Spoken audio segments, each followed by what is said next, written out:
আসসালামু আলাইকুম। সবাইকে আরও একবার স্বাগত জানাচ্ছি আমার চ্যানেল আফসানাস কুকিং ডায়েরিতে।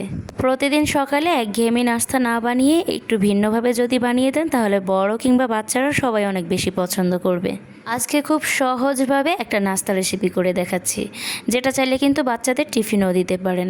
অনেক বেশি পছন্দ করবে এইভাবে যদি আপনি চিজ আর ডিম দিয়ে এই পরোটাটা বানিয়ে দেন। আর এই চিজ এগ পরোটাটা বানাতে বেলাবেলির কোনো ঝামেলা করতে হবে না। তবে কিভাবে করবেন চলুন রেসিপিটা শুরু করি। আজকে আমি কোনো রকম বেলাবেলির ঝামেলা করব না, তাই পরোটা বানানোর জন্য একটা লিকুইড ডো বানিয়ে নিচ্ছি। এর জন্য 1 কাপ ময়দা আর স্বাদ মতো লবণ দিয়েছি একটা রুম টেম্পারেচারে থাকা ডিম। এখন আমি নর্মাল তাপমাত্রার 1 কাপ পরিমাণে পানি দিয়ে দিচ্ছি। পানিটা অল্প অল্প করে প্রথমে দিচ্ছি। একটা হ্যান্ড হুইস্কের সাহায্যে ভালো করে সবগুলো উপকরণ মিশিয়ে নিচ্ছি। পানিটা অল্প অল্প করে দিবেন আর মেশাতে থাকবেন, যেন কোনো প্রকারের লাম্পস না থাকে ভিতরে। তাই ভালো করে নেড়েচেড়ে মিশিয়ে নিতে হবে। আমি এখানে 1 কাপ ময়দার জন্য প্রায় 1 কাপ আর 1/3 কাপ পরিমাণে পানি ব্যবহার করেছি। তবে পানিটা একেবারে না দিয়ে বারবার দিচ্ছি। তাই লিকুইড ডোটা কীরকম হবে আপনাদেরকে আমি দেখিয়ে দিচ্ছি। ঠিক এরকমভাবে ঝরঝর করে পড়বে। আর ডোটা যত পারফেক্ট হবে পরোটাটাও তত সুন্দর মতো বানাতে পারবেন। এখন আমি এই পরোটার ভিতরের পুরটা বানিয়ে নিব। এর জন্য 1/2 কাপ গাজর কুচি আর একটা টমেটো কুচি দিয়ে দিচ্ছি। এখানে দিয়ে দিচ্ছি 2টা পেঁয়াজ কুচি আর একটা কাঁচামরিচ কুচি।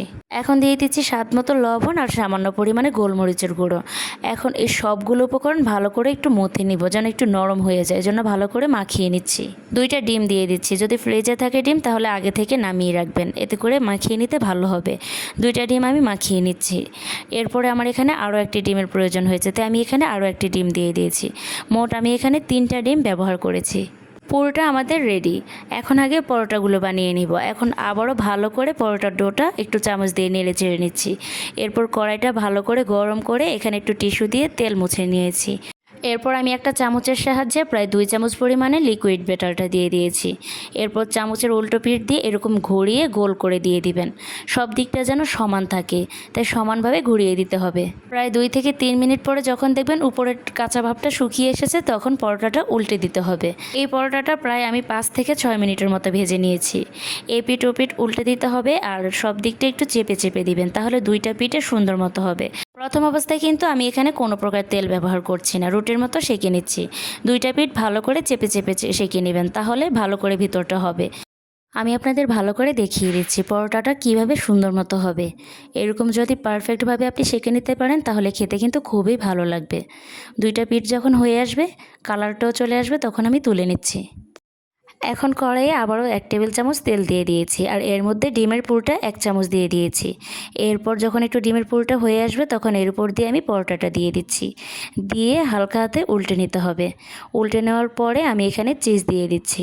যদি কেউ চান চিজটা বাদ দিতেন তাহলে এই পর্যায়েও খেতে পারবেন, তবে চিজটা দিলে অনেক বেশি ভালো লাগবে আর বাচ্চারাও খুব বেশি পছন্দ করবে। এরপরে আমি ভাঁজ দিয়ে 2 থেকে 3 মিনিটের মতো ভেজে নিচ্ছি, যাতে করে চিজটা ভালো করে গলে যায়। দেখতেই পাচ্ছেন খুব সুন্দর একটা কালার চলে এসেছে। আর যেহেতু আমরা পরোটাটা আগে থেকে সেঁকে নিয়েছি তাই এই পর্যায়ে বেশি সময়ের প্রয়োজন হবে না। এরপর আমি সবগুলো একই রকমভাবে বানিয়ে নিয়েছি। আমার 1 কাপ ময়দা দিয়ে প্রায় 4টার মতো এই চিজ পরোটাটা হয়েছে। এই চিজ এগ পরোটাটা কিন্তু চাইলে বাচ্চাদের টিফিনও দিতে পারেন অথবা সকালের নাস্তাও রাখতে পারেন। এটা খেতে খুবই মজার আর বানানোও কিন্তু খুব সহজ। আশা করছি আমার আজকের রেসিপিটাও আপনাদের কাছে ভালো লেগেছে। আর ভালো লাগলে অবশ্যই লাইক কমেন্ট শেয়ার করে দিবেন। আর প্লিজ আমার চ্যানেলটা সাবস্ক্রাইব করে সাথেই থাকবেন। যারা ফেসবুক থেকে দেখছেন অবশ্যই আমাদের পেজে ফলো দিয়ে রাখবেন। আল্লাহ হাফেজ। আসসালামু আলাইকুম।